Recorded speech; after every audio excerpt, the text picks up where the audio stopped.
Toronto Blue Jays fans, we win, then lose and lose to the Baltimore Orioles twice. The Yankees once. We're going to quickly recap the last two games. Not going into too much further detail. We'll just kind of recap the runs per inning.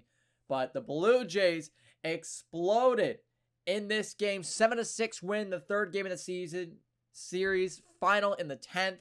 And they explode for 4 runs in the third inning. With Teoscar Hernandez scoring, Chapman getting a home run, Hernandez with a home run, Guerrero with a home run in the 5th inning.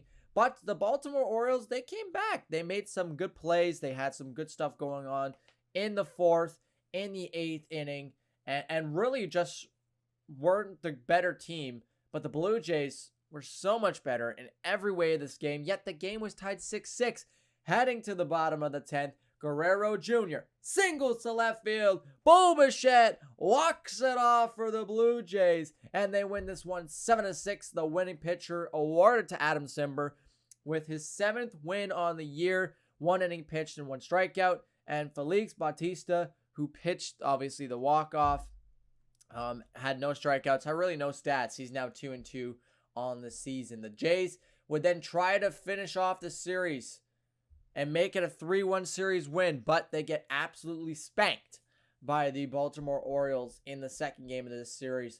Starting off at the top of the first, Rutschman grounds out into a fielder's choice. Scoring on the play is Mullins. It's 1-0. And then top of the third, Kevin Gausman. I don't know what's going on with this man. 5 earned runs on behalf of Kevin Gausman.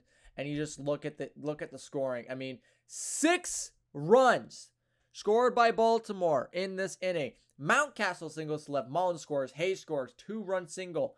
Odor hits a sac fly. Mountcastle scores. Nevin with a double to center. Rutschman scores. McKenna with a double to right. Nevin scores. Mateo with a single to center. McKenna scores. 6 unanswered runs from Baltimore. It is 7-0. This game was gone by the time the Blue Jays could even look at the 7th inning or the 9th inning, of course. But Teoscar Hernandez did homer in this one to left field. Bottom of the 4th. Gets that one out of here in a hurry on a 2-2 count. Pretty much all that was happening for the Blue Jays in that game. Absolute bombshell of a game. Kevin Gausman is now 5-6. He pitched 2 innings pretty much. 5 earned runs. Had 3 strikeouts and 1 base on ball. Now, I've not been very particularly happy with Kevin Gausman's performances in the recent times. Now, he played Minnesota. He had 9 hits allowed and 5 runs in 3 innings against the Minnesota Twins. The Twins out of all teams. The Tigers, he played well. He pitched 6 innings solid. The White Sox, he played well. The St. Louis Cardinals, he played well. So he does have some good performances every now and then. But this year, I don't know. For the amount of money we paid for Kevin Gausman, I'm a little scared for the Blue Jays starting rotation. And I'll get into that in a second. Starting with the first game of the series against the New York Yankees, we go into this one tied after a 2-2 series against, of course, our enemy, the Baltimore Orioles. But we now need to win this game because there are some teams on our tail, and the Blue Jays, obviously the Cleveland Guardians, have a lot of games in hand, and they haven't been playing for some weird reason. They are right on the Blue Jays' tail. They need to win this game. And the Yankees absolutely smoke the Toronto Blue Jays, and for one reason only, and I'll get to that reason in a little bit.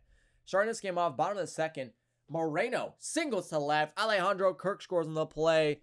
Teoscar moves to second. It's 1-0 for the Jays. They take the early lead. Top of the 4th. Gleyber Torres doubles to center. DJ LeMahieu gets the score. It is 1-1. Higashioka then will ground out on the next play to Ross Stripling. Torres will score on the play, and it is 2-1. Top of the 5th. Removed from the game is Ross Stripling. Not sure why. He was pitching absolutely fine. He allowed 5 hits. Yes, he allowed 2 runs. I think he was doing fine. I think, obviously, the Charlie Montoya effect, he gets a little bit too scared that the game is over before it's even started, and he pulls them within the first 4 innings. Trent Thornton then comes in, and this is the man I was talking about. This is the issue.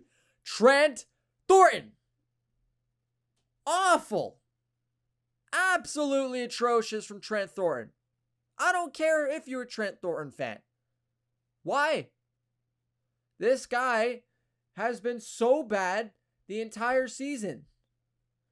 Now, recently, he's done really, really well. Kansas City, he pitches an inning, gets out.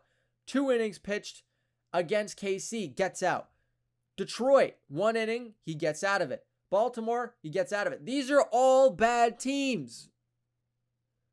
When he is faced with adversity, when he is faced with a team that can hit the ball as well as the best team in baseball hits the ball, he is absolutely atrocious. Don't get me wrong, Trent Thornton actually wasn't pitching bad, but the Yankees were just ripping into him. And unfortunately, Trent Thornton was the casualty in this inning as the Yankees just absolutely did what they do best. I mean, they were hitting bombs. Top of the 5th, Giancarlo Stanton, out of here in a hurry. DJ LeMahieu right after, out of here in a hurry. These two were just throwing them out of the ballpark. Gallo with a double to right. Torres scores on the play. Then Rizzo, homers to right. That one was even farther than all the rest. And they just, it was embarrassing to watch this game, to watch the Blue Jays pitching suffer because the Yankees were just making a fool out of us. And it wasn't even the fact that the Jays played bad. They played a good game. Just we couldn't find any way to hit the ball, and the Yankees could. And that's why the score wasn't what it was.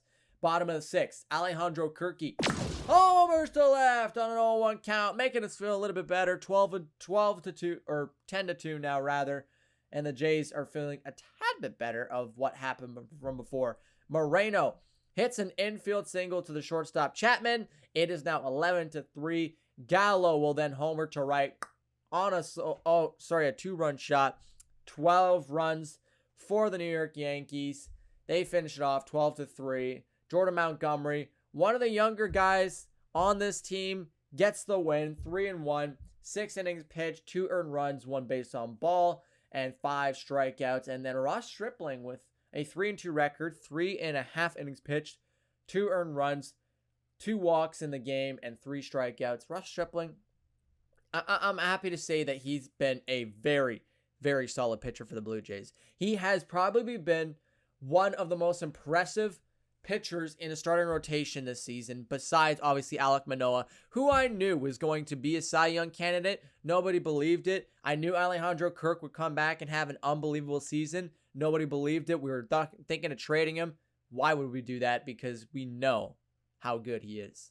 And anyways, we'll get back to Ross Stripling. He's really impressed me. From what happened last year to what he's producing this year, he had a 365 last year. The previous season had a 480. The previous season had a 632. And he's just like gone completely full circle.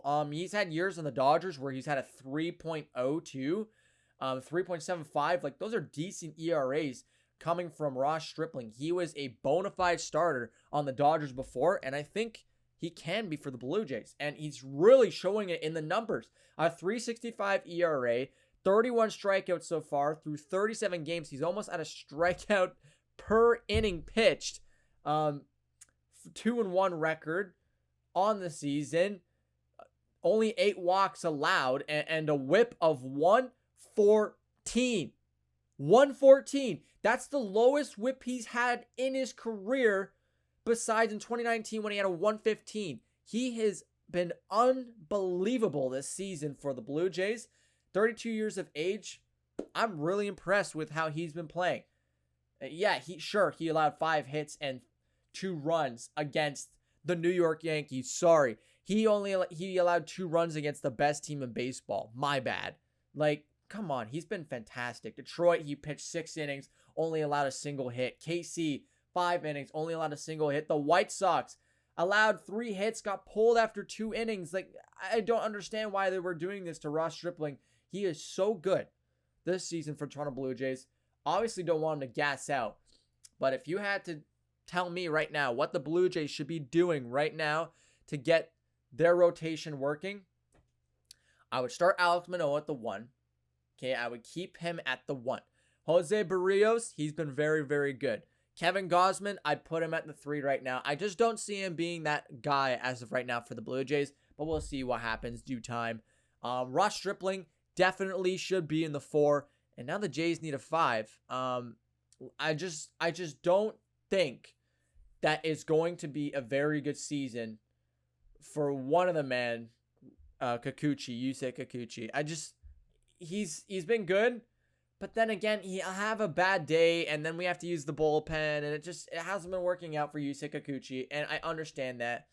But look, we gotta win these. We gotta win these games against the New York Yankees, and we can't have Yusei Kikuchi come out and try to defend. Like, it's just not gonna work. It's really not going to. They shouldn't be playing Yusei Kikuchi in this 3rd game of the series. It should be Jose Barrios. But, if we do end up losing this afternoon, I'm guessing that tomorrow afternoon will also be Yusei Kikuchi. Because why waste a good game against the Yankees team who is probably going to sweep us, who hasn't lost in 15 games? So, the Jays, they do play Saturday afternoon. And who's on the mound? Alek Manoah. He's going to have to save us one. Alek Manoah is 8-1, ladies and gentlemen, this season. And the last time he allowed something really bad to happen was against the Angels, where he only allowed 3 runs through 6 innings.